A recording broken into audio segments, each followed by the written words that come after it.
Jésus, merci. Nous voulons te remercier pour ta bonté, pour ta grâce et surtout pour l'amour que tu as sur nous, Seigneur Jésus-Christ. Malgré nos manquements, Seigneur, Papa, tu prends garde à nous, Seigneur Jésus-Christ. Tu es vraiment fidèle.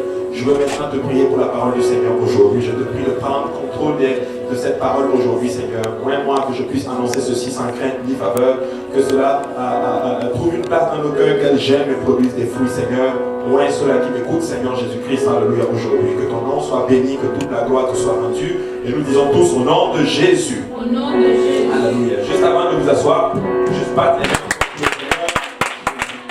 Alléluia. Amen.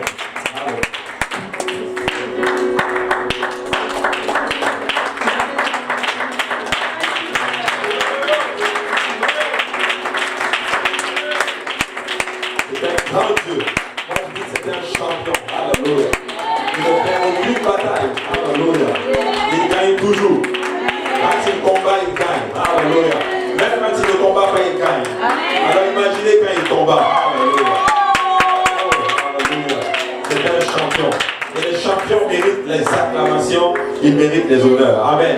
Alléluia. Merci Seigneur. Et vous pouvez vous s'asseoir. Et nous allons continuer notre cher enseignement. Wow, quel enseignement de jeudi passé. C'était extraordinaire. C'était juste bon. Alléluia. Nous nous sommes retrouvés là-dedans. Et si nous prenons ces paroles-là et que nous les mettons dans nos vies, Dieu va faire de grandes choses. Amen. Alléluia. Alors aujourd'hui, nous allons continuer notre série que nous avions commencé, Sagesse d'en haut. Amen. Sagesse d'en haut pour vivre bien ici-bas. Qui veut vivre bien sur la terre? Bon, qui veut avoir une vie misérable sur la terre? Je ne connais personne. Alléluia. Mais nous voulons tous avoir une belle vie sur la terre. Amen. Alléluia. Et nous avons alors besoin de la sagesse du Seigneur pour bien vivre sur cette terre. Amen. Alors, nous avons parlé du livre des Proverbes la semaine surpassée. Le livre des Proverbes, et on a vu un autre thème, la distinction entre le fou et le sage. Hein? Et là, je pense que vous êtes sortis d'ici. Moi, je veux devenir sage. Maintenant, nous voulons devenir sages. Moi, en tout cas, je veux devenir sage. Amen. Mais aujourd'hui, nous allons voir la deuxième partie. Nous allons étudier le livre de Job. Donc, le livre de Job. Job, en fait, si vous voulez, c'est le premier livre du groupe des livres de l'Ancien Testament qu'on appelle les livres poétiques. Amen. Pour ceux qui ont fait Explorons la parole de Dieu, vous allez vous rendre compte de quelque chose de particulier, c'est que il y a souvent ce qu'on appelle les 5 livres poétiques. Qui peut me citer un livre poétique? Hein? Bon, le livre de Job. Ouais. Job, alléluia. Psaume, merci beaucoup, c'est bien. Psaume, Proverbe, Cantique des Cantiques. Il reste un. C'est déjà dit. L'Ecclésiaste. Amen. L'Ecclésiaste, ce sont les 5 livres poétiques que nous trouvons dans les Écritures. Et Job est le tout premier livre, en tout cas, dans les Écritures. Il est ancien, mais il est classé dans le premier livre. Amen. Et donc, ce sont ces livres-là. Et ce groupe de livres appartient pour la plupart, mais pas en entier, à l'âge d'or de l'histoire hébraïque, à l'époque de David et de Salomon. Et Job est l'exception étant attribué à cette. Pourquoi? Parce qu'il a une date antérieure. La plupart de ces livres ont été écrits dans la période de David, de Salomon, donc dans cette période d'or-là. Mais le livre de Job, lui, il est beaucoup plus antérieur. Amen. Certains psaumes sont postérieurs, mais la plupart des psaumes ont été attribués à notre cher David. Les Proverbes, l'Ecclésiaste et le Cantique des Cantiques est attribué à Salomon. Amen. Maintenant, je ne sais pas si j'avais parlé, je ne pense pas que j'en avais parlé la dernière fois, mais en fait, le livre de Proverbes et de Job, ça montre là, en d'autres termes, ce qu'on appelle l'externe, notre vie physique, en d'autres termes. C'est qu'est-ce qui est fait, en d'autres termes. Et le livre des Cantiques, c'est les sentiments, l'interne, la vie spirituelle. Nous voyons là, en d'autres termes, notre cher Salomon qui exprime, en d'autres termes, il est quelqu'un de spirituel, en d'autres termes, quand tu lis le Cantique des Cantiques. Donc, c'est une image de l'amour que le Seigneur entretient avec l'Église. Ce n'est pas genre qu'il faut apprendre cela pour aller, alléluia, le Seigneur est bon, vous savez. Non, c'est vraiment une image de l'amour que le Seigneur entretient avec l'Église. Amen. Alléluia. Et Et les psaumes, ça c'est vraiment plus tout ce qui touche ce qu'on appelle la prière, l'adoration. En d'autres termes, comment on peut toucher le Seigneur. Si tu veux développer ta capacité à prier, lis beaucoup les livres des psaumes et tu vas apprendre la puissance littéralement de la prière. Amen. Maintenant, aujourd'hui, nous allons étudier le livre de Job. Et on avait vu que les proverbes nous disent littéralement que de bonnes choses sont susceptibles de se rendre si nous faisons à ce qui est bon. Si tu fais tout, tu as tout fait bien, il y a quand même de mauvaises choses qui peuvent t'arriver. Ça, c'est ce que le proverbe nous dit, littéralement. Mais Job nous montre ceci. Ça nous dit que des fois, des mauvaises choses arrivent, même si nous faisons bien. Donc, le livre des proverbes, c'est susceptible d'arriver, c'est des probabilités. Si tu fais tout ce qui est dans le livre des proverbes, la probabilité que les choses bonnes arrivent, que tu arrives, sont fortes. Mais ça peut quand même arriver de mauvaises choses. Mais Job est en train de nous dire que même si tu fais bien, les mauvaises choses vont quand même arriver. Alléluia. Ce n'est pas une mauvaise prophétie. Non. Pourquoi? Parce que nous sommes sur la terre des hommes. Et la pluie tombe sur les méchants comme sur les justes aussi. Amen. Donc, des mauvaises choses peuvent arriver ou arriveront même quand on fait bien. Donc, le livre de Job, littéralement, fait partie de ce groupe-là de livres-là, des écritures qu'on appelle les poétiques. Maintenant, regardez ce que Victor Hugo a dit en ce qui concerne le livre de Job. Il a dit ceci: le livre de Job est peut-être le plus grand chef-d'œuvre de la pensée humaine. Il a juste lu à moitié. Mais ce n'est pas juste de la pensée humaine, c'est la pensée divine. Mais au moins, ils reconnaissent que c'est un livre hors pair, en d'autres termes. Tu vois. Regardez, Philippe Schaff, il dit ceci: le livre de Job s'élève comme une pyramide dans l'histoire, sans prédécesseur et sans rival. Donc, il y a même des gens soi-disant intelligents dans le monde qui reconnaissent que cette Bible est juste un chef-d'œuvre.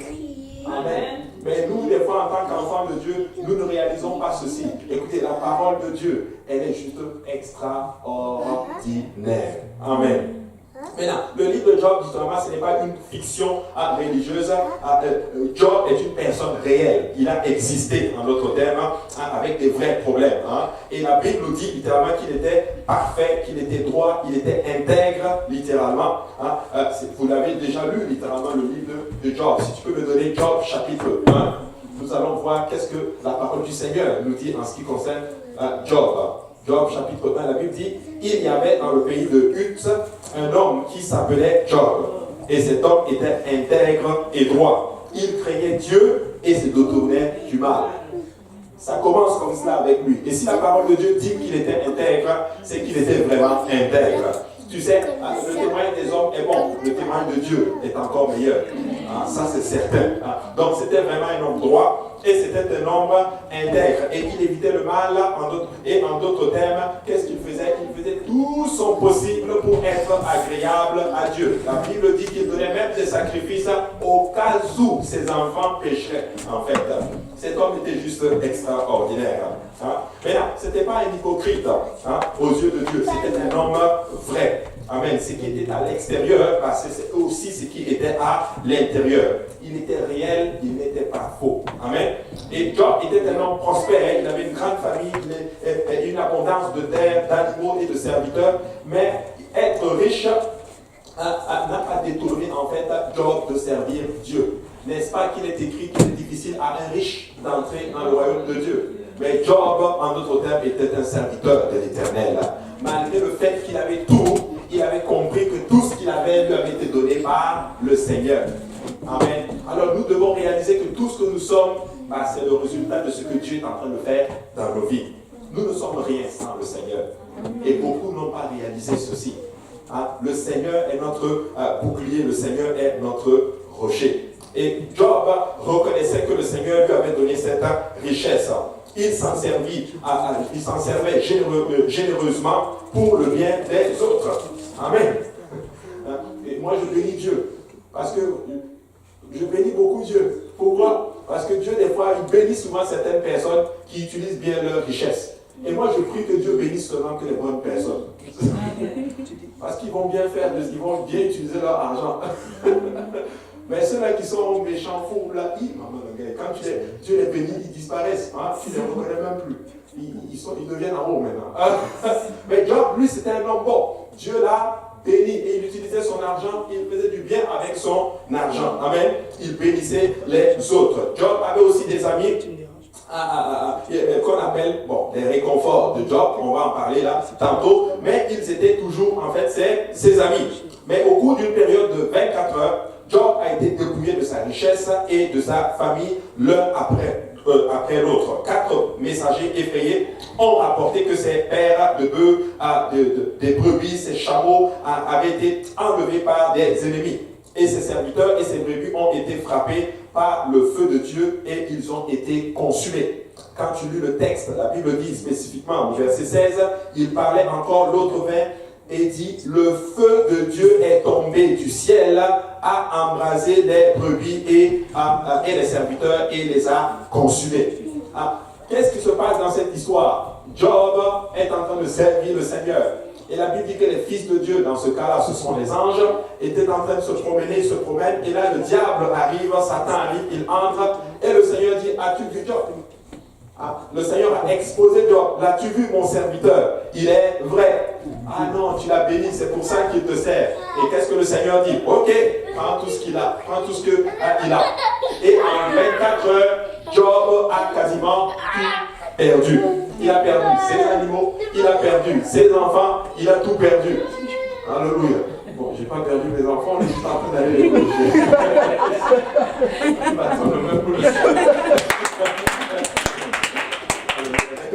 Mais il se retiennent et tout. Bon, vous pouvez rire là. Le Seigneur est bon. Amen. Amen. Alléluia. Maintenant, ces serviteurs étaient consumés, ces 10 enfants ont été tués alors qu'une tempête de vent avait effondré la maison dans laquelle se trouvaient ces enfants. Et Job, à ce moment-ci, la Bible dit qu'il s'est déchiré les vêtements qui est fait le signe du deuil. Oui.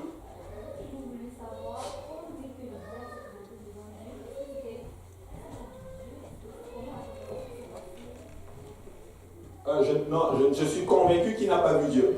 Parce que la Bible dit que personne n'a jamais vu, en tout cas, Dieu a un esprit, personne ne l'a jamais vu, même pas les anges. Donc, probablement qu'il a sûrement vu, peut-être qu'il a vu une représentation, ou je ne sais plus, quelque chose comme ça, mais il avait l'occasion, il avait accès au trône de Dieu. Pourquoi Dieu a permis à Satan de se présenter dans lui? Bonne question. D'entrer dans sa présence, sans changer. Tu sais, des fois, il y a certaines choses que nous-mêmes, il faut juste aller demander à Dieu. Pourquoi Dieu permet qu'il rentre dans sa présence? Dieu a ses raisons, tu vois. Mais je pense que Dieu est tellement miséricordieux que tout le monde a accès à lui parler. Tu te rends compte, même le diable. Regarde, même dans les Écritures, même Caïn. Caïn tue son frère et il parle mal à Dieu, mais il a une relation avec Dieu. C'est pour ça que le fait de parler à Dieu n'est pas signe de fait que tu es vraiment en règle. Tu vois? Donc, tu peux parler à Dieu, mais tu es complètement rejeté là. Tu vois? Le Seigneur est bon. Amen. Alléluia. Donc, et là, ces 10 fils, ces 10 enfants plutôt, ont été tués lors de cette tempête. La Bible dit qu'il s'est déchiré le vêtement. Et le fait de se déchirer les vêtements, c'est une action en fait marquant une situation tragique. Et quand tu lis le texte, tu vas voir que quand ses brebis sont morts, Job était triste. Quand ses chameaux sont morts, il était affecté. Quand il a perdu ses richesses, il a été vraiment affecté. Mais c'est quand ses enfants, on est venu lui dire que ses enfants ont été tués, c'est à ce moment-là qu'il a déchiré ses vêtements. Pour montrer en d'autres termes l'attention, l'amour en d'autres termes qu'il avait pour ses enfants. Et le diable est allé toucher en d'autres termes un point central de Job en fait. Il a touché à ses enfants et il s'est déchiré les vêtements. Tu sais, dans les Écritures, se déchirer les vêtements, c'est une action qui marque en fait le deuil, quelque chose de tragique, un choc, ou du moins une honte en fait. Tout Israélite avait le droit, plutôt avait la possibilité de se déchirer les vêtements, sauf le souverain sacrificateur. Ça, vous le savez. Dans les Écritures, le souverain sacrificateur n'avait pas le droit de se déchirer les vêtements. Pourquoi? Parce que les vêtements, c'est quelque chose de sacré. Et c'est quelque chose, en d'autres termes, si tu veux, comme un sacrifice. Donc, si tu te déchires tes vêtements à toi-même, ce sont tes vêtements à toi. Mais les vêtements du sacrificateur étaient taillés. C'est bizarre, je le préparais, c'est là le Seigneur me l'a donné. Je ne savais pas que quelqu'un allait le demander. Mais c'était quelque chose qui était taillé. Le Seigneur avait donné des instructions spécifiques pour les vêtements du sacrificateur. Donc, les vêtements du sacrificateur ne lui appartiennent pas, ça appartient à Dieu. Donc, tu n'as pas le droit de le déchirer, en fait, même sous le coup de la colère. Donc si tu le déchires, c'est comme si tu n'es pas digne, en d'autres termes, de porter ce vêtement-là. Donc tu perds littéralement ta fonction. Voici pourquoi dans les Écritures, quand Jésus se présente devant le souverain sacrificateur et que Jésus lui dit qu'il est le Messie, carrément, il s'énerve, il se déchire ses vêtements, mais il ne savait pas ce qu'il venait de faire. Il venait juste de montrer que je ne suis plus digne d'être sacrificateur.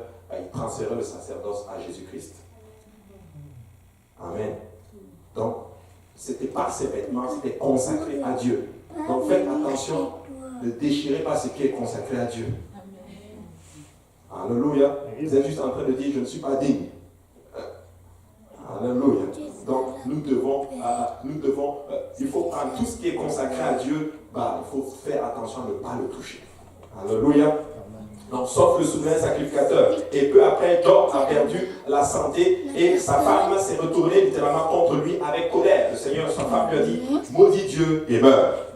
Job savait Job ne savait pas ce qui se passait, mais en tout cas, il était au courant de ce qui s'est passé autour de lui, mais il ne savait pas pourquoi cette chose arrivait. Et c'est ça le nœud de la question. Êtes-vous arrivé à une situation des fois où des situations difficiles arrivent dans vos vies, mais vous ne savez pas pourquoi. Tu sais ce qui se passe, mais tu ne sais pas pourquoi ça se passe. Amen. Et je pense que beaucoup d'entre nous, des fois, nous nous retrouvons un peu dans cette situation-là. Mais nous, qui lisons le texte, nous savons ce qui se passe. Parce que nous sommes, la Bible nous permet de voir. On voit là une conversation, en d'autres termes, dans le trône de Dieu. Une conversation entre Dieu et Satan.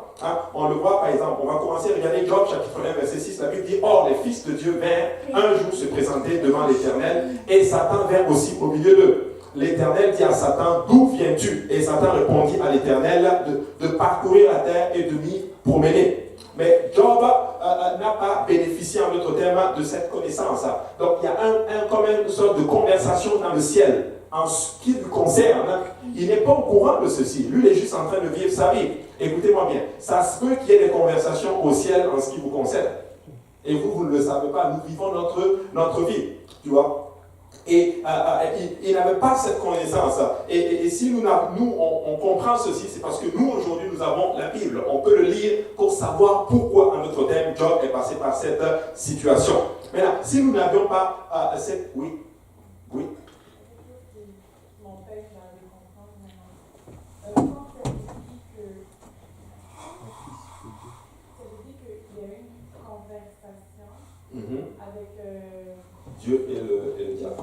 Mais le problème, c'est que Lucifer a été précipité, déchu. Étant donné que Dieu est saint, sa sainteté ne peut pas cohabiter avec le péché, avec Lucifer. Comment ça peut qu'il ait une conversation? Ouais. Ce qu'il faut que tu comprennes ici, c'est ceci. Quand on dit qu'il se présente devant Dieu, c'est pas qu'il est dans la plénitude, dans le fond, quand on dit que c'est pas que Dieu ne peut pas, quand on dit qu'il ne cohabite pas avec le péché, c'est dans le sens qu'il n'accepte pas le péché. Mais Dieu peut permettre à tout le monde de venir devant lui. C'est pas que, ok, tu es dans le péché, et puis Dieu ne peut juste même, tu ne peux même pas il peut permettre tout simplement que tu sois devant lui. Tout simplement. Oui, c'est vrai que quand il est venu sur la terre, il était en chair. D'accord? Mais Dieu peut permettre, étant au ciel, Dieu peut permettre que le diable vienne lui parler. Parce que si tu vas dans le point que Dieu est tout puissant et qu'il est capable de tout faire, pourquoi il ne permettrait pas que le diable lui parle? Tu vois? Pourquoi il ne permettrait pas que les anges lui parlent? Parce que ce qu'il faut comprendre, c'est que Satan, c'est un ange. C'est en fait un archange déchu. Tu vois? Donc, Dieu, il avait accès au trône de Dieu. Il a accès, et la Bible dit qu'il est l'accusateur des frères. Comment il fait ça? Il va devant Dieu et il t'accuse. Parce que quand je lis les Écritures, je vois comment Lucifer a été précipité, toute sa colère, la condamnation qu'il a après. Ouais. J'ai un peu du mal à imaginer cela, mais... Moi-même, je comprends, mais Dieu est capable de tout. Oui, ça c'est clair tout. Oui, le passage dit qu'il se promenait sur la terre. Ouais. Satan se promenait sur la terre. Alors qu'on sait que quand quelqu'un meurt et que la personne n'a pas vécu pour Dieu, la personne va en enfer et la personne souffre. Et donc moi je ne comprends pas pourquoi lui il ne souffre pas. Ouais. Satan n'est pas encore en enfer. C'est à la fin qu'il va être en enfer. Il a été précipité, en fait, il était au ciel, et puis il a été précipité sur la terre. Et puis là, il se promène des fois juste pour, je ne sais pas qu'est-ce qu'il fait dans ces promenades-là, sûrement pour créer du trouble. Et puis il s'est présenté devant Dieu. Mais c'est à la fin qu'il va être jeté dans l'enfer. Donc en attendant, c'est les hommes qui souffrent et puis lui après, c'est ça? Quelque part, il souffre aussi. Il souffre aussi. Quand on dit souffrance, ça, c'est pas vraiment une souffrance. La vraie souffrance, c'est quand il va être jeté dans le lac de feu.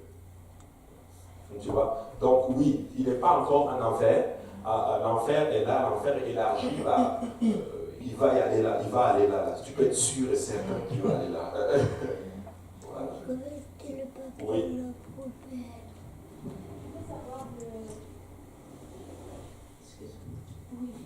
Exemple, je suis avec Satan, est-ce qu'il y aurait une chance qu'il soit comme, qu'il s'arrêteront de leur péché parce que c'est Satan qui leur avait corrompu?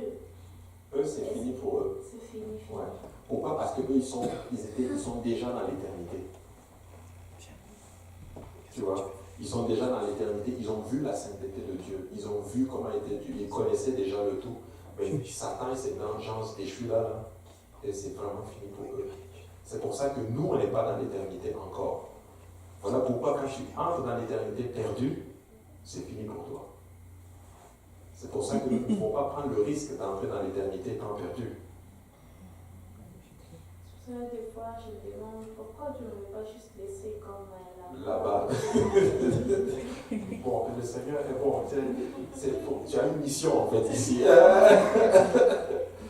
Et il y a aussi, je ne sais pas qu'est-ce qu'on fait avec ce verset-là, je ne me rappelle plus, qui dit devant lui est un feu dévorant, en arrière une violente tempête. Comment il fait?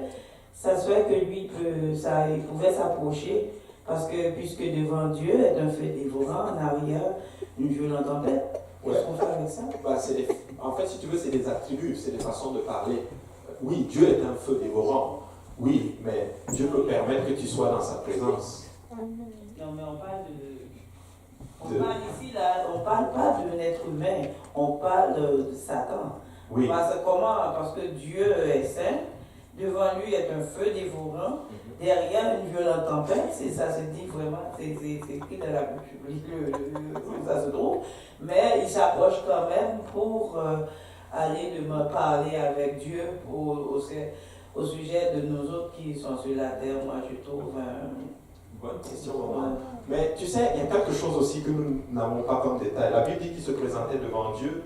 Nous ne savons pas à quelle distance, à quelle proche, on ne sait juste pas. Mais ce que vous devez comprendre, c'est ceci, c'est que s'il a pu se présenter dans la présence de Dieu, c'est que Dieu l'a juste permis. Amen. Tu vois? Mais ça ne veut pas dire que le texte devant lui est un feu. Le texte est bon, c'est vrai. Mais Dieu peut tout permettre. Je ne crois pas. Maintenant, il peut faire une chose pareille, monter pour aller. Je crois qu'il y a une coupure. Je crois quelque part, il y avait une coupure. Ah, oui. Il ne peut plus monter, aller discuter. Parce que le ciel, là, c'est pur, c'est saint. Tout a été précipité en bas. Et puis, je crois qu'il y a une fermeture. Peut-être. Ils sont sur laquelle ils règnent parce que. La Bible dit que Satan est le prince des airs. Oui, il reste en bas, mais pas auprès de Dieu, parce que on est sur la terre, mais lui, il reste dans l'espace, mais il ne peut pas rester là où Dieu se trouve, parce que c'est dans le lieu très saint, Dieu est en haut, lui, il reste dans l'espace. C'est pour ça que même Élie, quand il priait, mais il y avait d'autres princes des principautés qui tenaient la prière et empêchaient que la bénédiction descende. Donc Daniel, oui, quand il priait. Donc je sais que lui, toutes les places que Dieu nous a données, lui, il essaie d'occuper l'eau, tout, mais il ne peut pas rester là où Dieu se trouve. Bon, comme je vous dis, en fait, il ne faut pas le prendre avec la pensée humaine comme ceci. Il faut le prendre genre que, avec ses attributs, Dieu l'a permis d'être là. Ouais. Est-ce que Dieu peut faire ça? Oui. Bon, appelons ça comme ça. Que le Seigneur a permis à Satan de venir juste. Mais c'est vrai, c'est difficile pour nous humains de comprendre ceci. Mais Dieu, il est capable de tout. Là. Amen. Tu vois, il est capable de tout. C'est comme nous, notre salut, c'est fort. Dieu a trouvé le moyen de nous sauver. Amen. Alléluia. Donc il faut comprendre ceci. Amen. D'autres questions? Non? Gloire à Dieu. Mais la Bible dit littéralement, la Bible dit ceci, au verset 8, l'Éternel dit à Satan, as-tu remarqué mon serviteur Job? Il n'y a personne comme lui sur la terre, hein? Et c'est un homme intègre et droit, craignant Dieu et se détournant du mal. C'est Dieu qui dit ceci. Amen. C'est Dieu qui dit ça à Satan. En d'autres termes, il a parcouru la terre. Il dit, mais tu as parcouru toute la terre, mais tu n'as pas remarqué quelqu'un. C'est Dieu qui l'expose. J'ai une nouvelle pour vous. Ok, je vais me taire. Des fois, Dieu il dit, as-tu remarqué? Ok, je ne vais pas dire le nom ici, il ne faut pas que quelqu'un ait des problèmes et me dit, parce que non, as-tu remarqué mes enfants qui me servent? Et le diable est triste, il n'est pas content. Le diable, et Dieu sait ce qu'il est en train de faire, mais vous allez comprendre ce que le Seigneur est en train. Et ce verset est en train de déclarer que Dieu n'a aucune raison de punir Job. Cependant, il a autorisé, il a permis les attaques sur Job pour un but élevé. Et des fois, nous devons laisser Dieu nous amener littéralement à où il veut, pour qu'il ait son but élevé dans notre vie. Des fois, nous devons laisser Dieu avoir sa volonté totale. Dieu va permettre des fois certaines situations arriver dans nos vies. Amen. Regardez, la Bible dit dans Jacques 5,11, la Bible dit, voici, nous disons bienheureux ceux qui ont souffert patiemment. Vous avez entendu parler de la patience de Job et vous avez vu la fin que le Seigneur lui accorda, car le Seigneur est plein de miséricorde et de compassion. Ça c'est Jacques qui parle. Il dit, vous avez vu la souffrance de Job. Il a souffert, il a tout perdu, ses enfants. Sa propre femme lui dit, maudit Dieu et meurt. Mais Job, non, il a souffert patiemment. Tu sais, le mot patient dans ce verset, c'est le mot upomone, qui veut dire ceci, constance, persévérance, endurance. Dans le Nouveau Testament, le trait caractéristique d'un homme qui ne dérive pas de son but délibéré et de sa loyauté à la foi et à la piété, malgré les plus grandes épreuves et souffrances. C'est ça, endurer, en d'autres termes. C'est ça la patience, en fait. Et souvent, on peut même, ou du moins je peux même le dire, la plupart des gens pensent, ou du moins ils disent même que le thème du livre de Job, c'est pourquoi un Dieu d'amour, pourquoi un Dieu saint, un Dieu clément et miséricordieux, un Dieu juste peut permettre qu'un homme pieux souffre, ou qu'une femme pieuse souffre. Des fois, vous vous posez cette question, oh mais pourquoi moi Seigneur? Pourquoi tu permets que ça m'arrive? Pourquoi ça n'arrive pas à l'autre? Pourquoi ça n'arrive pas à tel? Eux, ils ne te servent même pas. Alléluia. Nous nous posons des fois cette question-là. Mais regardez, mais si le thème de ce livre est ce thème, bien sûr, pourquoi un Dieu d'amour fait ceci, on ne va jamais pouvoir résoudre le point ceci. Mais le thème du livre de Job, c'est ceci littéralement. C'est comment les justes supportent la souffrance. C'est ça le thème. Comment en tant que juste, en tant que chrétien, nous supportons la souffrance. Mon frère, ma soeur, moi je ne sais pas dans quoi tu passes, mais Dieu veut te montrer comment il faut supporter la souffrance. Amen. Amen. Et c'est ce que Dieu veut que tu saches, c'est que même les justes souffrent, même les pieux souffrent, même ceux qui servent Dieu souffrent. Maintenant, ceux qui souffrent et qui connaissent Jésus, ils savent comment appréhender les mauvaises situations et les moments difficiles dans leur vie. Amen. Tu sais, ceux qui connaissent Jésus, ils savent comment appréhender quand les moments difficiles arrivent. Amen. Et c'est ça que nous devons comprendre en fait. Donc nous ne vivons pas par les explications de Dieu. Nous vivons par les promesses de Dieu. Et le Seigneur n'a pas à nous expliquer quoi que ce soit. Le Seigneur n'a pas à te dire pourquoi tu souffres. En fait, je crois que personnellement, quand je préparais cette leçon, le Seigneur a déposé ça dans mon cœur. Moi, je crois littéralement que c'est même une grâce lorsqu'il nous donne des raisons de notre souffrance. C'est une grâce lorsque le Seigneur te dit même pourquoi tu souffres. Il n'est pas obligé de faire ça.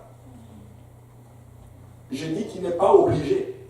Mais c'est par grâce. S'il te le donne, c'est une grâce qu'il te fait pour te dire, par exemple, je suis en train de travailler dans ta vie, je suis en train de briser, mais Dieu est un Dieu souverain. Il fait comme il veut, il travaille comme il veut. Il n'a pas donné d'explication à Job.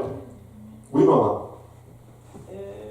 Moi, je trouve qu'en tant qu'enfant de Dieu, quand il y a des choses qui arrivent comme des épreuves, parfois on a besoin de demander à Dieu qu'est-ce qui se passe. Et quand la vie est un peu compliquée, moi je crois qu'il faut lui poser des questions. Parfois il va t'envoyer dans un verset. Et dès qu'il t'envoie dans un verset, parfois soit par des songes, ou bien par une vision, ou bien par un verset. Un verset peut monter, et puis là, quand tu vas regarder, quand tu vas voir ça, tu vois que ça te ressemble. Moi, j'étais à un certain moment, je priais, j'étais un peu troublée, et pendant que j'étais dans la tourmente, et puis je prie à Dieu, je demande à Dieu qu'est-ce qui ne va pas. Puis à un certain moment, il y a un verset qui est monté, et c'était Colossiens 3, verset 8. Quand j'ai vu ça, j'ai dit, je me sens gênée parfois, même quand je l'ouvre la Bible. Maman, je ne veux pas te couper, maman, mais le point que je veux dire, c'est ceci, c'est que ce que tu dis est vrai. Mais ce que je dis, c'est que Dieu n'est pas obligé de faire ça. Il n'est pas obligé, mais pour nous corriger aussi. Parfois, on veut voir la gloire de Dieu, mais s'il y a quelque chose qui nous empêche de monter, parfois c'est ça qui nous bloque. Parfois, il veut nous grandir avec nous, mais parfois aussi, on peut créer des toi problèmes. et moi, on est d'accord. Moi, je suis d'accord avec toi. Même moi, je veux savoir quand il y a des choses qui arrivent. Mais le point que j'apporte, c'est que si Dieu te dit pourquoi tu souffres, c'est une grâce qu'il te fait. Amen. C'est ça que je suis en train de dire. Mais il n'est pas obligé de faire ça. Tu vois, à Job, il n'a rien dit. Il a juste laissé que la souffrance arrive, mais il ne lui a rien dit. Et nous, on est bénis aujourd'hui parce que nous, des fois, quand des moments difficiles nous arrivent, des fois, Dieu va te... Par exemple, vous, il vous a conduit dans le verset, gloire à Dieu. Il y a des gens qui souffrent ici, ils n'ont pas ça. Moi, je suis déjà passé par des souffrances, Dieu ne m'a rien donné du tout. C'est après que j'ai compris, ok, c'est ça que tu travaillais dans ma vie. Tu vois? Donc, nous voulons savoir, mais ce que je veux que vous arriviez au point, c'est ceci. Si Dieu ne vous donne pas de réponse, ne stressez pas. Dites à Dieu que ton nom soit béni. Amen. Voilà. Amen. Amen. Donc, c'est un peu cela. Donc, nous vivons par les promesses de Dieu. Donc, Dieu n'est pas obligé. Nous ne pouvons pas pousser Dieu à parler. Tu vois, c'est comme les gens aussi qui vont arriver dans des places qui vont des fois même payer pour avoir des prophéties. Si tu payes pour avoir une prophétie, ça veut dire que tu peux pousser Dieu à parler. On ne pousse pas Dieu à parler. Il est grand, il est puissant, il est fort, il est souverain, il parle quand il veut. Amen. Il nous donne des explications quand il veut. Et s'il ne nous donne pas des explications, bénis seulement le Seigneur. Amen. Alléluia. Tu vois, mais là, Dieu est souverain et même Satan ne peut rien faire au peuple de Dieu sans la permission du Seigneur. Et les premiers chapitres de Job se présentent comme une scène au tribunal, mais Dieu et Dieu et Satan sont quasiment spécifiquement comme en train de rendre comme des verdicts différents à propos de Job. Satan dit qu'il est coupable, mais Dieu dit non, il n'est pas coupable, il est mon serviteur. Et c'est ça qui compte de toute façon. À la fin, c'est ce que Dieu dit qui compte. Le diable peut parler sur ta vie, les hommes peuvent parler sur ta vie, mais ce qui compte, c'est ce que Dieu dit sur toi. Et Dieu dit que tu n'es pas un perdant, Dieu dit que tu es un champion. Dieu dit qu'il t'a racheté, tu es la prunelle de ses yeux. Regardez, Matthieu chapitre 10 et 28 dit ceci: ne craignez pas ceux qui tuent le corps et qui ne peuvent pas tuer l'âme. Craignez plutôt celui qui peut faire périr l'âme et le corps dans la géhenne. Et celui qui peut faire ça, c'est le Seigneur Jésus. C'est Dieu lui-même, c'est lui que nous devons craindre. Ne crains pas le diable. Le diable n'est pas omniprésent. Il y a un Dieu qui est omniprésent et ce Dieu habite en toi. Alléluia. Et l'accusation de Satan contre Job était en réalité une attaque contre Dieu. Nous pourrions le paraphraser ainsi. La seule raison pour laquelle Job te loue, Seigneur, ou il te craint, Seigneur, c'est parce que tu l'as béni.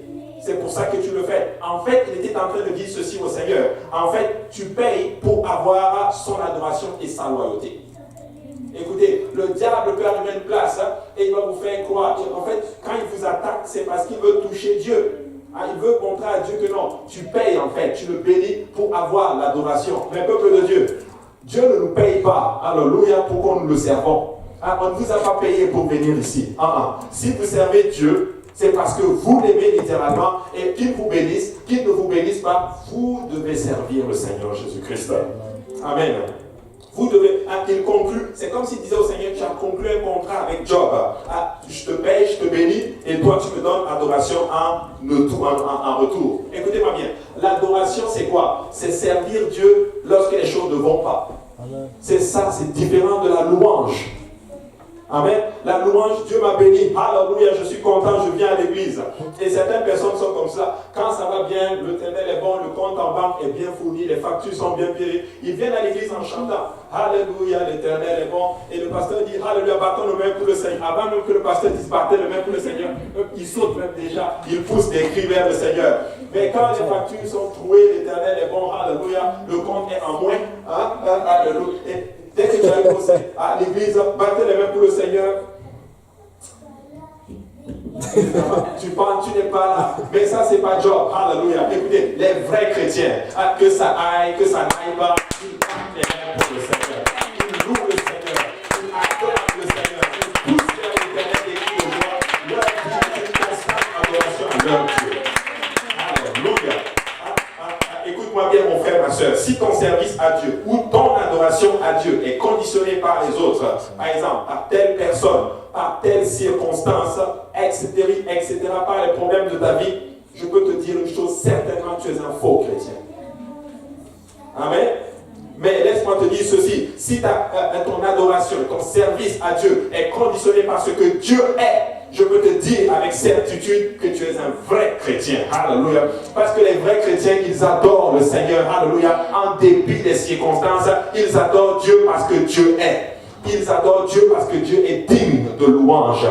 C'est un roi. Et un roi ne donne pas de compte. Il attend juste les louanges et les adorations et les acclamations de son peuple. Amen. Alléluia. Maintenant, pouvez-vous imaginer la raison fondamentale de la souffrance de Job? C'était de faire taire les accusations blasphématoires de Satan et de prouver qu'un homme pouvait honorer Dieu même s'il avait tout perdu. En fait, ça avait tout avec Dieu. Dieu était en train d'utiliser Job pour prouver à Satan qu'un homme peut l'adorer sans rien. Écoute-moi bien, Job, si tu es dans cette salle aujourd'hui, ou Job, si tu es dans cette salle aujourd'hui, tu as été trouvé digne pour prouver que le Seigneur est digne d'adoration d'un homme.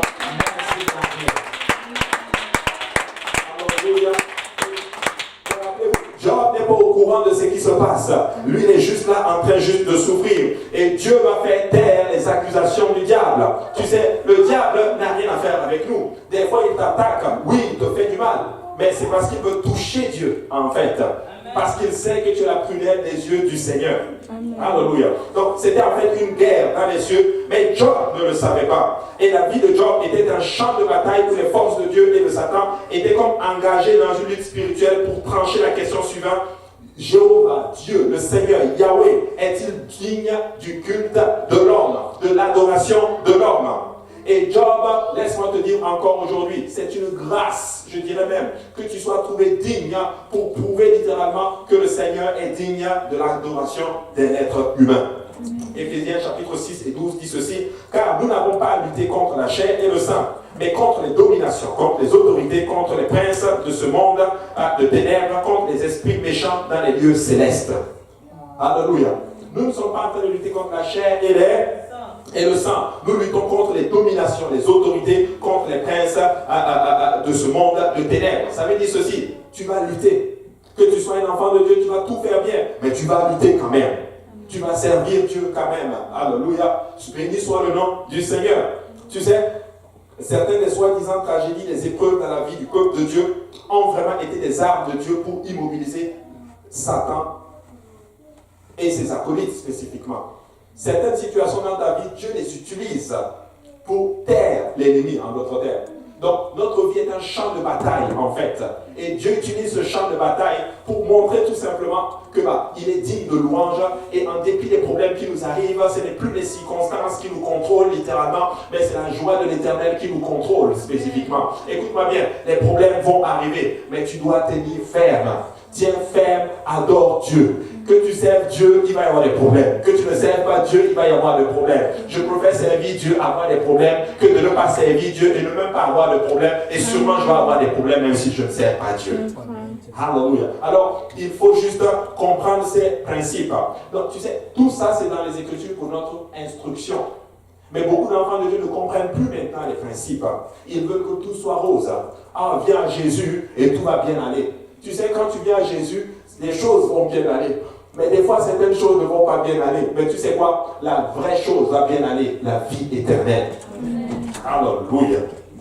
Alléluia. Donc, mais là, plutôt, Psaume 8, verset 3, oh, j'aime ça ci. La Bible dit, par la bouche des enfants et de ceux qui sont à la mamelle, tu as fondé ta gloire pour confondre tes adversaires, pour imposer silence à l'ennemi et au vindicatif. Ça, c'est David qui parle dans le psaume 8. Mais quand tu prends Matthieu chapitre 21 et 16, Jésus dit ceci, ils lui dirent, entends-tu ce qu'ils disent? Oui, leur répondit Jésus. N'avez-vous jamais lu ces paroles? Tu as tiré des louanges de la bouche des enfants et de ceux qui sont à la mamelle. Remarquez que David dit ceci, de la bouche des enfants et de ceux qui sont à la mamelle, tu as fondé ta gloire. Ça, c'est Jésus qui est de David qui parle. Mais quand Jésus prend dans Matthieu chapitre 21, il dit ceci, de la bouche des enfants et de ceux qui sont à la mamelle, tu as tiré des louanges. Amen. En fait, Jésus était en train de citer le psaume de David. Amen. Mais il n'a pas mal cité David. En fait, il est la parole faite chair. Il est venu juste donner une explication de la vérité que David avait trouvée. Il a donné une belle interprétation. Qu'est-ce qu'il est en train de dire ici? Il est en train de dire ceci. Il est en train de dire, lorsque nous louons Dieu, même si nous ne comprenons pas les situations, nous gagnons la bataille dans les cieux, spécifiquement. Lorsque nous louons Dieu, Dieu est en train de fonder sa gloire. La Bible dit spécifiquement, David dit, tu as fondé ta gloire de la bouche de ceux qui sont à la mamelle. Mais Jésus dit, de la bouche de ceux qui sont à la mamelle, j'ai tiré des louanges. Amen. Écoute-moi bien, les situations qui vont arriver dans ta vie, c'est pour que tu loues le Seigneur.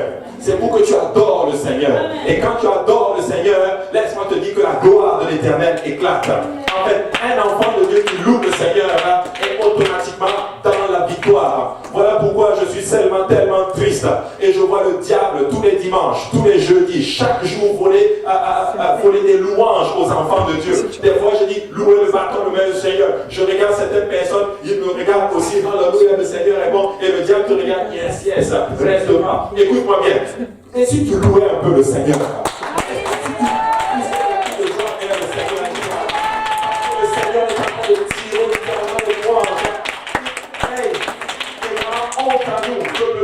Parce que Jésus dit de la bouche de ceux qui sont à la mamelle et des enfants. Hey, je vois des enfants qui louent le Seigneur. Ceux qui sont à la mamelle, c'est qui? C'est les femmes. Oui, ceux qui sont à la mamelle, qui allaitent les enfants. Et il dit les enfants, où sont les adultes? Les têtes carrées, cartésiens. Non, on ne peut pas louer le Seigneur, il faut louer le Seigneur maintenant avec classe. Le costume va être un peu mouillé, alléluia. Oh, il y a mon chéri là qui me regarde de côté, j'ai des sentiments pour lui. Si je bouge trop, il va voir que non, que je ne suis pas trop, il ne va plus me regarder. Quel il va plus te regarder? Hey, laisse-moi tes affaires, donne un peu le Seigneur et donne la gloire à Dieu. Alléluia. Tu te laisses voler, et le diable te dit, ne bouge pas trop parce qu'il te regarde. Alléluia. Hey, les gens de la chorale, hey, s'il y a quelqu'un qui te regarde dans l'assemblée et que l'Esprit du Seigneur tombe sur toi, hey, loue le Seigneur, tombe le Seigneur. Qui te regarde, c'est son affaire. Moi, si j'étais célibataire, alléluia, je regarderais une adoratrice et je bénis le Seigneur. J'ai déjà mon adoratrice, alléluia. Le Seigneur. Alléluia. Beaucoup de personnes se font voler leur louange. Alléluia. Des fois, ils sont tristes à cause des situations. Écoute, la louange, c'est une gloire que tu es en train de donner au Seigneur. Écoute, tu as des problèmes, loue le Seigneur. Tu n'es pas content, commence à chanter les cantiques à l'Éternel. Commence à battre les mains.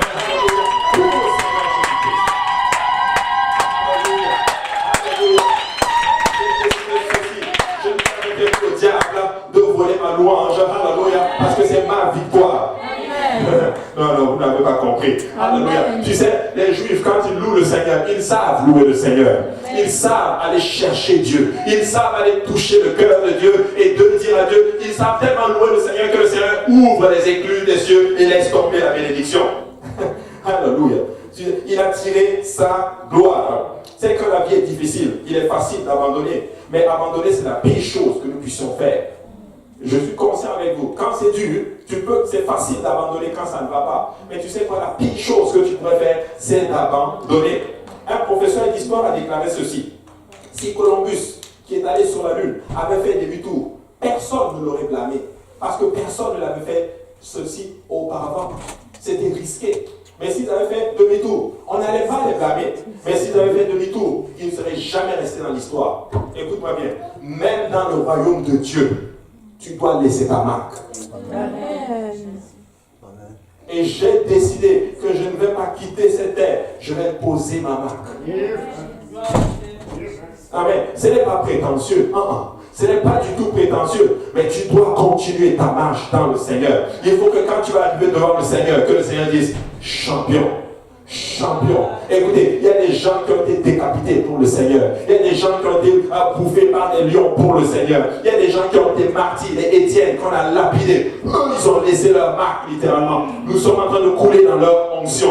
Mais je connais une génération, alléluia, une génération qui n'aime pas souffrir pour le Seigneur. Ils veulent que tout aille bien. Ils n'aiment pas sacrifier pour le Seigneur. Écoutez-moi bien. Si tu vas laisser ta marque dans le royaume, tu vas souffrir pour Dieu. Et tu vas être prêt à souffrir pour le Seigneur. Amen. Alléluia. Il dit personne ne se serait souvenu de Columbus non plus. Si vous voulez être mémorable, même dans le royaume de Dieu, vous devez parfois être misérable en premier lieu.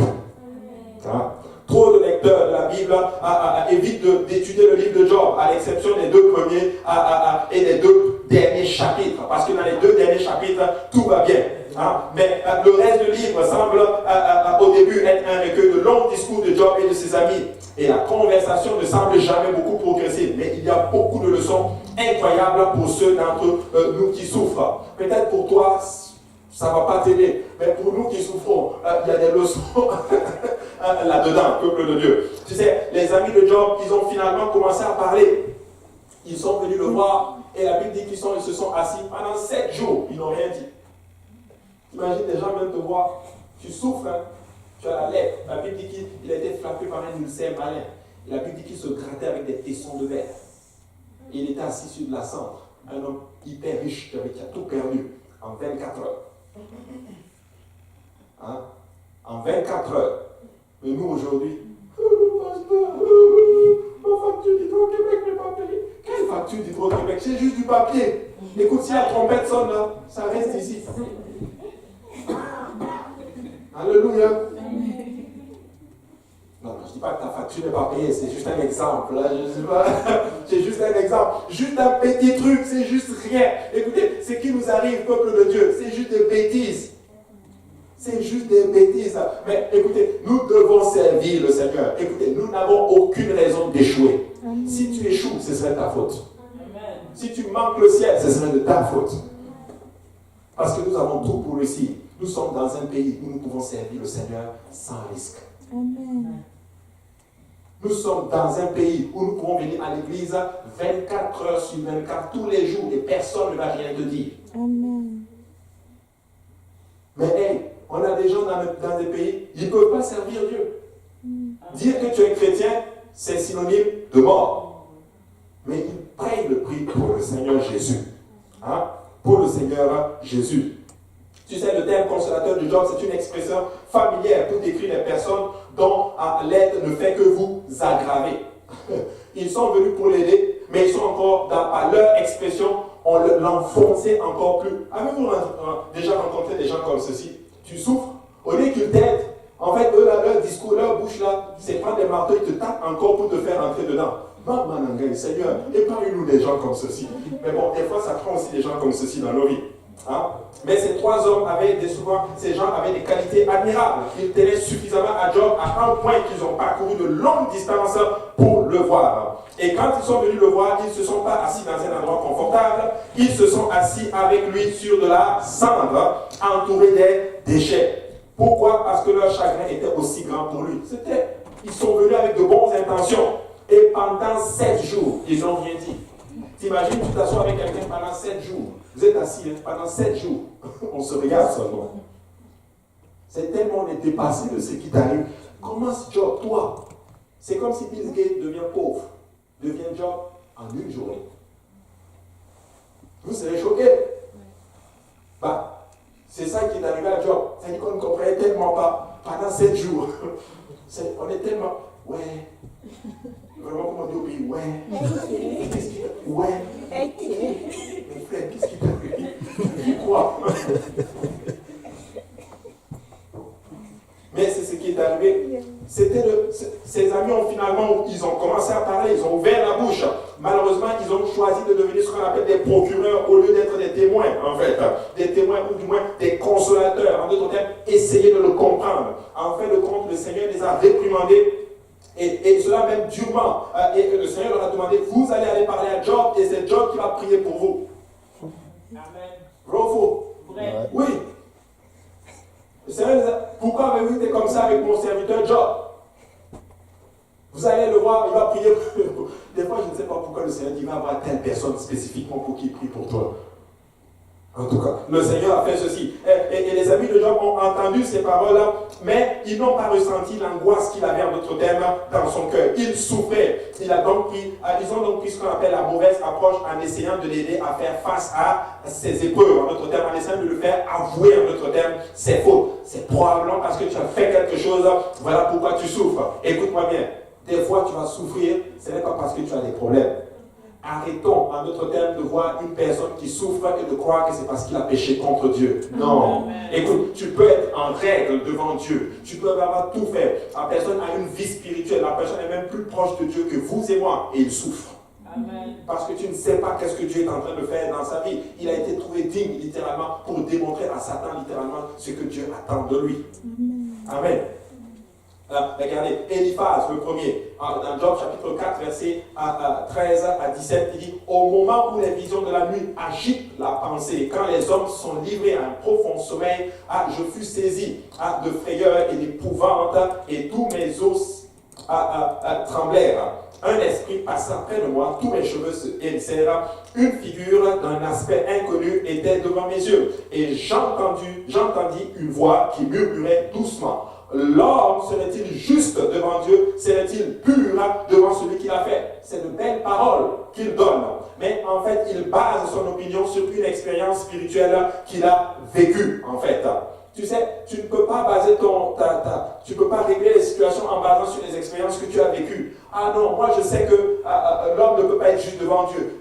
Job, sûrement tu as fait quelque chose. Parce que, regarde, dans mon expérience, c'est ceci. Écoute, peu importe l'expérience que tu as vécue, tu ne sais pas qu'est-ce qui se passe dans la vie. Please, arrêtons de juger les gens. Arrêtons d'essayer de trouver, il est comme ceci, peut-être qu'il y a ci qui se passe dans sa vie. Écoute, tu ne sais pas ce que Dieu est en train de faire avec lui.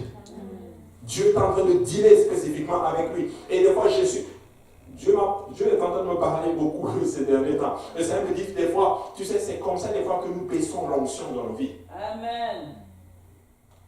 Oui, tu vas baisser en d'autres termes la puissance de Dieu dans ta vie, comme ceci. Tu sais, des fois, il faut juste laisser les gens.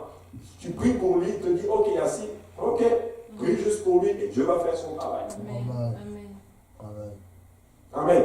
Amen. Bildad, Job chapitre 8, interroge ceux des générations passées, soient attentifs à l'expérience de leur père. Car nous sommes d'hier et nous ne savons rien. Nos jours sur la terre ne sont qu'une ombre. Ils t'instruiront, ils te parleront, ils tireront de leur cœur ces sentences. Il base son opinion sur la sagesse traditionnelle du passé. Ok, selon le passé, écoute Job, si je me base sur ma sagesse traditionnelle du passé, c'est sûrement que tu as fait quelque chose. Non, ce n'était pas la bonne direction que tu devais prendre, mon cher Bildad. Sophar, qu'est-ce qu'il dit? Job 11 et 2. Il dit, cette multitude de paroles ne trouva-t-elle point de réponse et suffira-t-il d'être un discoureur pour avoir raison?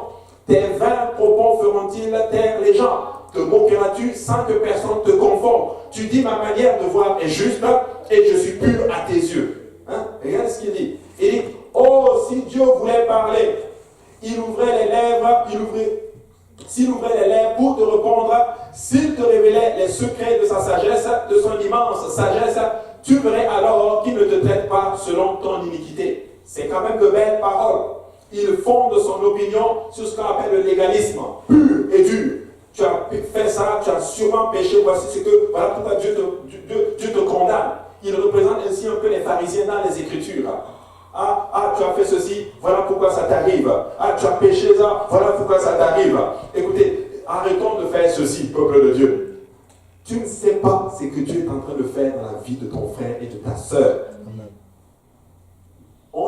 Écoutez, ces derniers temps, je suis en train d'arriver à une place là où des fois c'est juste qu'il faut juste regarder les gens. Tu pries juste pour eux, tu laisses. Amen. Alléluia. Hein? Nous devons comprendre ces principes-là. Tu sais, le temps est vraiment contre moi aujourd'hui.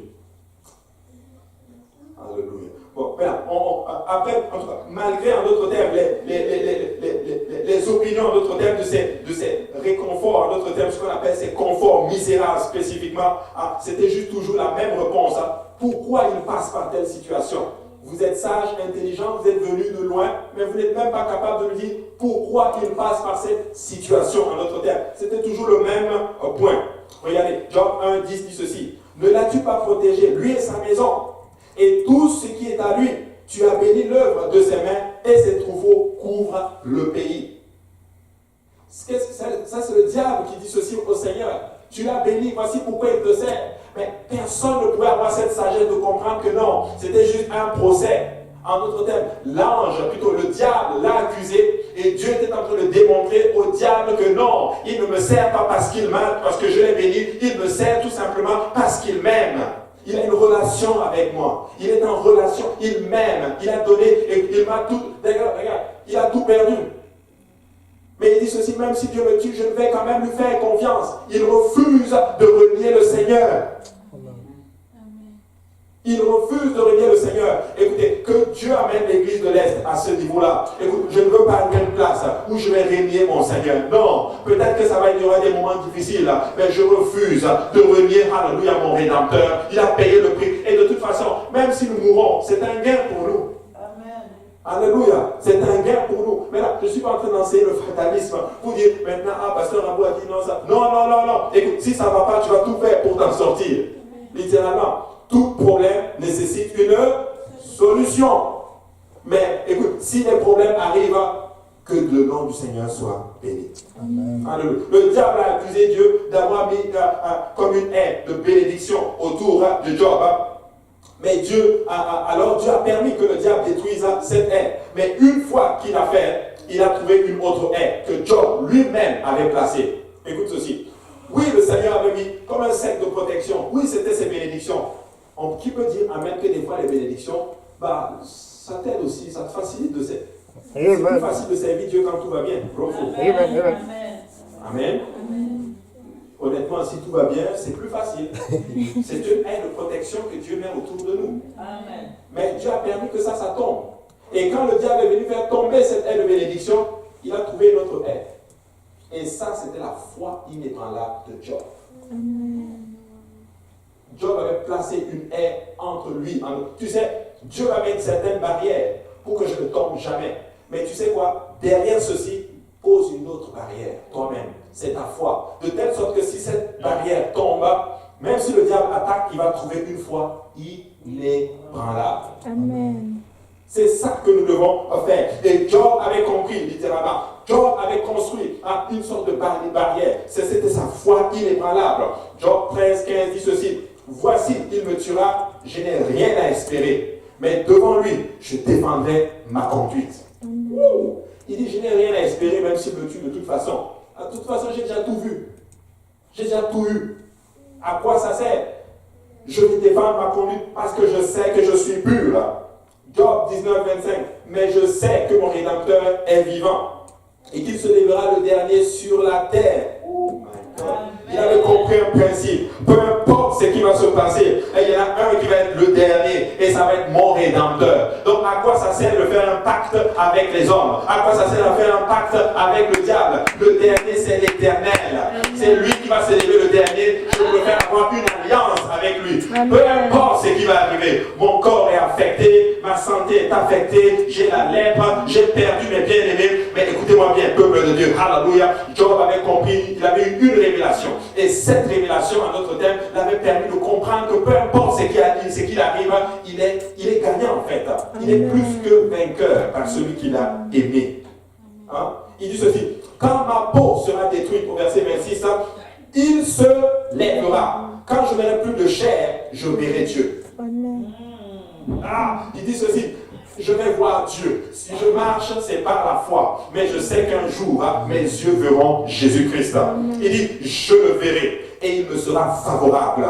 Mes yeux le verront et non ceux d'un autre. Mon âme languit d'attente au-dedans de moi. Hey, on parle d'un homme qui a tout perdu. On parle d'un homme qui a perdu des enfants. On parle d'un homme qui a perdu sa santé. Mais il déclare ceci, alléluia, même s'il enlève ma peau, même si je n'ai plus rien, mes yeux le verront. Et il va m'être favorable. Job avait compris que sa dernière destination, ce n'était pas ici. Sa dernière destination, c'est dans les cieux. Écoute-moi bien, mon frère, ma soeur. Toi qui t'attaches, en d'autres termes, à ce monde, toi qui s'attaches à ces choses, laisse-moi te dire que ces choses vont passer. La terre va passer. Tout va passer. Mais laisse-moi te dire que la parole de Dieu elle subsiste. Un jour, nous allons tous nous tenir devant l'Éternel des armées. Alléluia. Si nous avons été vrais, nous avons été vrais. Et si nous avons été faux, ça va se révéler.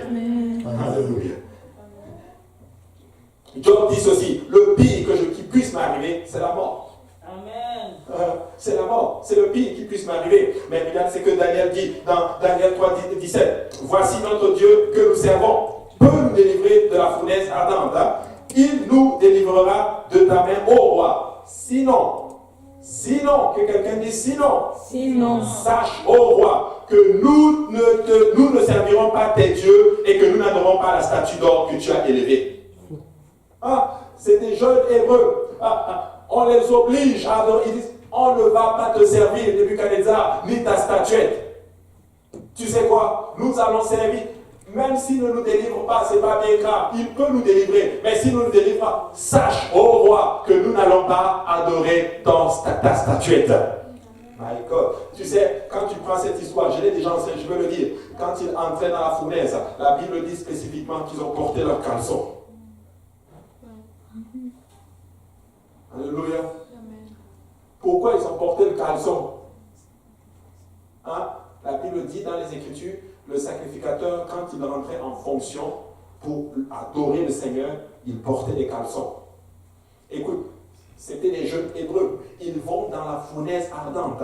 Ils savent qu'ils vont pour mourir. Ils portent leurs caleçons parce qu'ils savent qu'ils vont pour adorer Dieu. Écoute, tu as des problèmes, adore Dieu. Tu as des situations difficiles, loue Dieu. Sors le cantique, alléluia. Va dans la maison du Seigneur, alléluia. Je vais dans la maison de l'Éternel, alléluia. Je suis content lorsqu'on me dit, allons à la maison du Seigneur, alléluia. Mais certains d'entre nous, laissez-moi vous dire que le diable arrive littéralement à voler notre adoration. Voilà pourquoi des fois, nous sommes dans la défaite, pensant que nous sommes dans la victoire. Tu sais, la victoire, ce n'est pas l'accumulation des biens matériels ou quoi que ce soit. La victoire, c'est quoi? C'est tout simplement arriver à une place où tu sais que tu as une relation avec Jésus. Amen. Alléluia. Peu importe ce qui est arrivé, tu as gardé ta relation avec lui. Paul dit à la fin de sa vie, j'ai combattu le bon combat. Le combat de la foi. Oh, je prie que nous arrivions tous à cette place. Alléluia. Et que nous allons dire ceci à la fin de notre vie. Nous avons combattu le bon combat. Nous avons gardé la foi. Garder la foi. Est-ce que tu gardes ta foi, frère, ma soeur? Nous avons gardé la foi. Philippiens 1:21 dit ceci, ça c'est Paul qui parle. Car Christ est ma vie et la mort met un gain. La mort met un gain. Job l'avait compris des siècles plus tôt. Paul arrive et nous le révèle avec le Saint-Esprit. Job l'a compris. Il ne l'a pas expliqué. Sa vie l'a expliqué. Mais Paul arrive, rempli de l'Esprit, nous le donne comme ceci. En fait, c'est Christ qui est notre vie, en fait. La mort, c'est un gain. Amen. Alléluia. C'est fou ce qui arrive dans ce passage. Je ne sais pas si vous voyez où on est en train d'aller. Je suis en train de dire à quelqu'un, en fait, pour vivre, il faut mourir. Amen. Tu meurs pour vivre. C'est un peu contradictoire. Hein? C'est comme ça dans le Seigneur. Que pouvez-vous faire à un homme qui va adorer le Seigneur malgré ces circonstances? Absolument rien. Tu ne peux pas l'affecter. J'ai appris quelque chose récemment. Si tu ne veux pas baisser la puissance du Seigneur qui agit en toi, garde ta paix. Ta paix dans le Seigneur. Parce que j'ai compris une chose. Moïse n'est pas entré dans la terre promise. Parce qu'il a perdu à un moment donné sa paix. dans le Seigneur. Amen. Garde ta paix dans le Seigneur, peu importe les circonstances qui se passent autour de toi. Sinon, tu vas craquer à un moment donné et tu vas quitter Dieu. Il faut rester, il faut garder la foi, frère. Nous sommes dans le temps de la fin, c'est très difficile de perdre facilement la foi. Et la Bible dit que l'amour de beaucoup va se refroidir dans les derniers temps. Beaucoup. Ce n'est pas une mauvaise prophétie, c'est juste la réalité. Beaucoup vont lâcher Dieu dans les derniers jours. Leur amour pour Dieu va se refroidir. Mais il faut servir le Seigneur. Mais dans chaque temps, il y a toujours eu un résidu, un reste de personnes qui vont déclarer. Il y aura toujours ces 7000 prophètes qui vont dire qu'ils n'ont jamais fléchi les genoux devant Baal, qui vont dire peu importe les temps difficiles, nous continuerons à servir le Seigneur. Alléluia. Je vais terminer avec ceci. Levons-nous tous ensemble, j'ai fini. Romains chapitre 8, verset 26, la Bible dit ceci. De même, aussi l'Esprit nous aide dans notre faiblesse, car nous ne savons pas ce qu'il nous convient de demander dans nos prières, mais l'Esprit lui-même intercède par des soupirs inexprimables. Et celui qui sonde les cœurs connaît quelle est la pensée de l'Esprit, parce que c'est selon Dieu qu'il intercède en faveur des saints. Nous savons du reste que toute chose concourt au bien de ceux qui aiment Dieu, de ceux qui sont appelés selon son dessein. Il dit toute chose concourt à notre bien. Maman, écoute-moi bien. Même si ça ne va pas, même si c'est compliqué, laisse-moi te dire que ça va concourir en ton bien. Papa, écoute-moi. Même si ça ne va pas comme tu le veux, ça va concourir en ton bien. Parce que toute chose concourt au bien de ceux qui aiment Dieu. Alléluia. Car ceux qu'il a connus d'avance, il les a aussi prédestinés à être semblables à l'image de son Fils, afin que son Fils fût le premier-né entre plusieurs frères. La Bible dit ceci. Dieu nous a prédestinés. Ça veut dire quoi ceci? Dès que nous avons rencontré Dieu, selon Dieu, tu es prédestiné à devenir comme Christ. C'est ce que ça dit. Ça veut dire que si tu suis le processus normal, à la fin tu vas devenir comme Jésus. Amen. C'est ça la prédestination dont il parle dans les Écritures. Pas dire que non, tu as un destin, tout. Non, c'est pas ça. C'est-à-dire quand tu es venu à Dieu, tu es né de nouveau. Qu'est-ce qui arrive? Tu es prédestiné à grandir. Si tu suis le processus, tu viens à l'église, tu pries, tu lis la parole de Dieu, tu es prédestiné à devenir comme Jésus. C'est ça que ça veut dire. C'est comme un enfant, mes enfants, ils sont prédestinés à grandir, à devenir des grands prédicateurs. Alléluia, dans le nom de Jésus-Christ. Parce que s'ils suivent le processus, c'est ce qui va leur arriver. Amen. Et il dit ceci, car ceux qu'il a connus d'avance, il les a aussi prédestinés à être semblables à l'image de son Fils, afin que son Fils fût le premier-né entre plusieurs frères. Et ceux qu'il a prédestinés, il les a aussi appelés. Et ceux qu'il a appelés, il les a aussi justifiés. Et ceux qu'il a justifiés, il les a aussi glorifiés. Que dirons-nous donc à l'égard de ces choses? Si Dieu est pour nous, qui sera contre nous? Alléluia. Si Dieu est pour nous, qui sera contre nous? Et moi je dis, et la Bible dit, donc je peux le dire aussi, que Dieu est en faveur de son Église. Amen. Mon frère, ma soeur, Dieu est pour toi. Amen. Dieu est pour toi. Amen.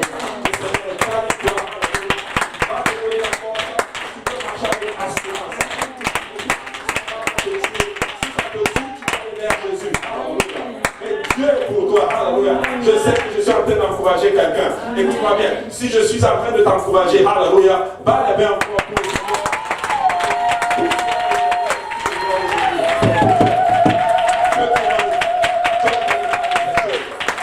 Dieu est pour nous. Il sera contre nous. Alléluia. Même pas Père ne peut t'empêcher de vivre le Seigneur. Le diable a pris l'homme, il a pris tout. Mais laissez-moi vous dire que Dieu lui a donné le double de ce qu'il avait. Alléluia. Dieu lui a donné encore des enfants. Il a eu de beaux enfants. La Bible dit que ses filles étaient les plus belles du pays. Laissez-moi vous dire une chose. Si le diable vient te voler quelque chose, Dieu a 2 fois plus pour toi. Si le diable te vole ta joie, laisse-moi te dire que le Seigneur a plus pour toi. S'il te donne ta santé, il est capable de te donner plus que santé. S'il t'a pris ceci, il est capable de te le donner. S'il a pris un membre de ta famille, il est capable de te donner encore 2 fois plus. Alléluia. Mais laissez-moi vous dire une chose. Si Dieu est pour nous, qui sera contre nous? Alléluia. Je vais terminer avec ceci. Toutes ces choses de la vie ne sont pas bonnes. Force à tous. Certaines choses de la vie ne sont pas bonnes. Mais tu sais quoi? Dieu promet que toutes choses va travailler ensemble pour notre bien. Amen. Et mon frère, ma soeur, est-ce qu'on t'a envoyé du travail? Ça va concourir à ton bien. Est-ce qu'on n'est pas content? Ça va concourir à ton bien. Alléluia. Est-ce que tu manques de ceci? Ça va concourir à ton bien. Alléluia. Est-ce qu'on t'a insulté? Ça va concourir à ton bien. Alléluia. Est-ce qu'on t'a manqué du respect? Que ce soit au travail, ça va concourir en ton bien. Alléluia. Peu importe ce qui se passe, ça va concourir en ton bien. Alléluia. Pour le Seigneur de gloire. Alléluia. Alléluia. Alléluia. Alléluia. Alléluia. Job, écoute-moi bien. Dieu ne t'a pas abandonné. Job, Dieu ne t'a pas abandonné. Alléluia. Le Seigneur t'aime. Il a sa main sur toi en Dieu seulement. Parce que tu as été trouvé digne pour démontrer que le Seigneur est digne de l'adoration d'un homme et d'une femme. Alléluia. Ne permettons plus à nos enfants de louer plus que nous. Amen. Soyons des adorateurs du Seigneur. Amen. Quand on dit partons, avant même qu'on dise partons, le Seigneur arrive avec anticipation. Moi, j'arrive toujours ici en anticipation que Dieu va me parler. Que Dieu va me dire quelque chose. Que Dieu va m'amener à un autre niveau. Alléluia. Et à chaque fois que je viens dans la maison du Seigneur, je suis édifié. À chaque fois que je viens dans la maison du Seigneur, je suis béni. Amen. Alléluia. Je veux vous raconter un témoignage. Jeudi, on a eu un très bon service. Un très bon service. J'étais béni comme pas possible. Je suis allé le même soir. Quelqu'un est rentré, il a ouvert ma voiture, il a pris mon portefeuille. Il est allé dépenser, faire des choses avec. Mais tout concourt au bien de ceux qui aiment Dieu. Ça ne m'a pas tué. On m'a remboursé mes affaires là-bas. Mais écoutez, j'étais content. Pourquoi? Le diable n'est pas content de ce que Dieu est en train de faire. Parce que je sais que beaucoup ont été édifiés, les cœurs ont été touchés, l'esprit de beaucoup de personnes s'est réveillé ce jour-là littéralement. Et il va essayer d'attaquer un peu aussi le leadership. Oh, mais gloire soit rendue à Dieu. Si Dieu est pour nous, qui sera contre nous? Alléluia. Je ne dis pas que les problèmes vont t'arriver, mais juste acclame le Seigneur. Et Dieu est à côté.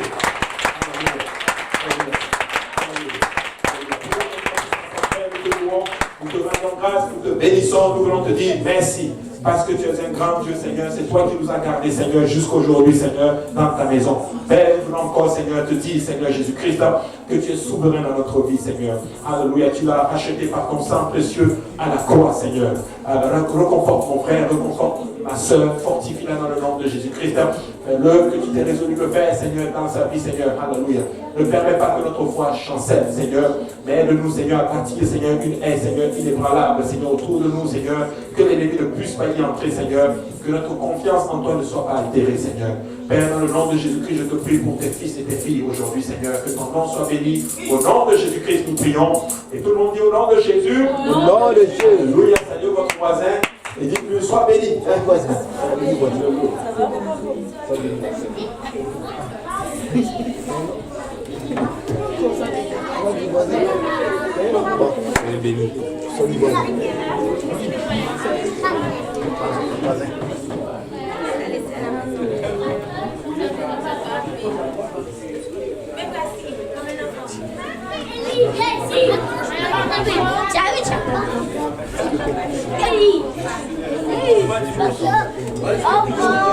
va se faire attendre. On